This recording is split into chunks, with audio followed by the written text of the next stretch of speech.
अस्सलाम वालेकुम नाजरीन, मैं हूं नायाब बतर। नाजरीन, पाकिस्तान में बहुत से ऐसे मामलात सामने आते रहते हैं जो बहुत ही दिल खराश होते हैं, लेकिन एक मजलूम के साथ जब ज्यादती हो और उसके ऊपर जुल्म हो तो दिल जो है वो ज़रूरत से ज़्यादा हिल जाता है और इंसान ये महसूस करता है कि इसके साथ तो ये तो पहले ही किस्मत का मारा है, इसके साथ मज़ीद क्या ज्यादती करनी थी। ऐसे ऐसे दिल खराश मामलात वाक़यात सामने आते हैं कि इंसान परेशान हो जाता है कि क्या एक इंसान इंसानियत के इसके दर्जे से इस कदर पे गिर सकता है कि ऐसे मामलात करे। जनाब, यतीम हो, बेवा हो, ये दो ऐसे करैक्टर होते हैं कि जिसको भी जो भी कोई सुने कि ये बेवा या यतीम है तो उसके ऊपर वैसे ही सिंपैथी आ जाती है। लेकिन जहाँ बेवा और यतीम इतने आप यूँ कहें कि सिंपैथी के हकदार होते हैं, वहाँ पे इनका हक सलब कर लिए जाते हैं, इनकी चीज़ें हथिया ली जाती हैं कि चलो इनका वारिस तो चला गया है, अब ये क्या कर लेंगे, हमारा देखी जाएगी जो होगा। ऐसा ही एक वाकया ओच शरीफ के इलाके शमीमाबाद में पेश आया है कि एक बेवा जिसके शौहर का इंतकाल हुए 6 साल हो गए थे, 3 उस औरत के बच्चे हैं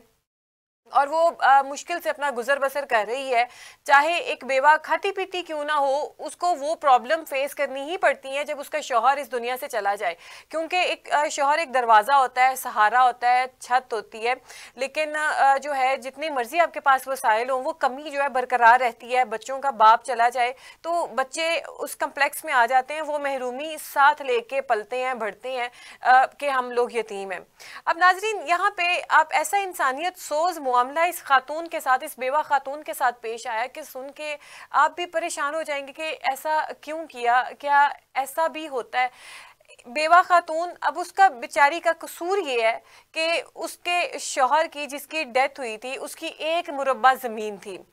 अब उन 3 बच्चों का और उस बेवा औरत का वाहिद जो आप यूं कहें सहारा वो 1 मुरब्बा ज़मीन ही है। वो कुछ भी उसे करके इस्तेमाल करें, वो जैसे मर्जी उसका सोर्स ऑफ इनकम बनाएं उसके साथ, वो उनकी स्वाबदीदी है। लेकिन जो आपके रिश्तेदार होते हैं, जो दूसरे देखने वाले होते हैं, वो इस चीज़ को महसूस करते हैं कि ये क्यों हमारा जो रिश्तेदार है खा रहा है, ये खा रही है, तो वो क्या करते हैं, उसके ऊपर नकब लगा लेते हैं और उसको हर वो टॉर्चर, हर वो नुकसान पहुंचाने की कोशिश करते हैं और इस कदर नुकसान पहुंचा देते हैं जो इंसानियत सोज तरीका होता है। अब ये बेचारी बेवा खातून थी, इसकी नाक और इसके होंठ जो है 3 मुल्जिमान जो है काट देते हैं सजा के तौर पे। अब सजा उसे क्यों देते हैं, इसलिए देते हैं,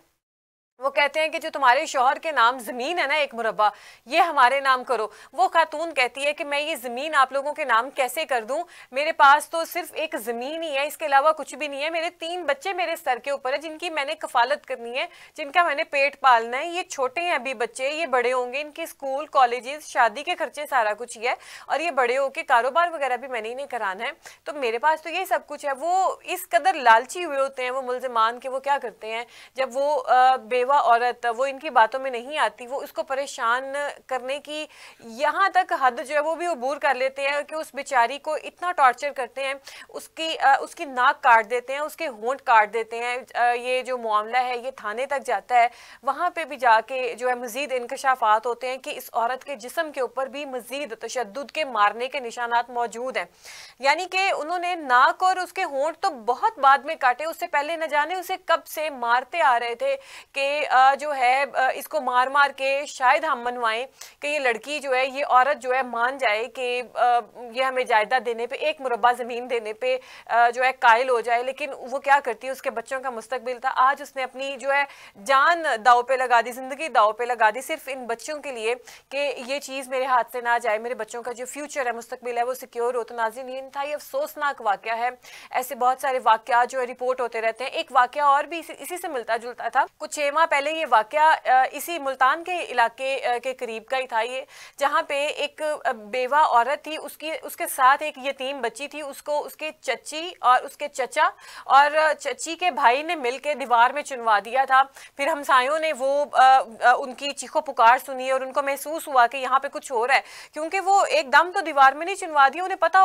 था कि यहाँ पे इनके साथ क्या सलूक किया जाता है। तो वो फिर वहाँ पे खोज लगा के जाते हैं और उनको दीवार से बाहर निकालते हैं, बहुत बुरे बुरे हालात में, तो ये मामला तो हो रहे हैं सिर्फ चंद पैसों के लिए, ज़रा सी ज़मीन के टुकड़े के लिए ये लोग इंसानियत का तकाजा भूल जाते हैं, ये भूल जाते हैं कि हम इंसान हैं, अगला बंदा भी जानदार है, उसको भी कोई ज़रूरत है, उसको भी तकलीफ़ होती है। लेकिन यहाँ पर कुछ नहीं चलता, यहाँ पर सिर्फ पैसे की और ज़मीन जायदाद के लिए जो है मारा मार पड़ी हुई है कि सब कुछ हथिया लो। शायद जिन्होंने हथियानी है उन्होंने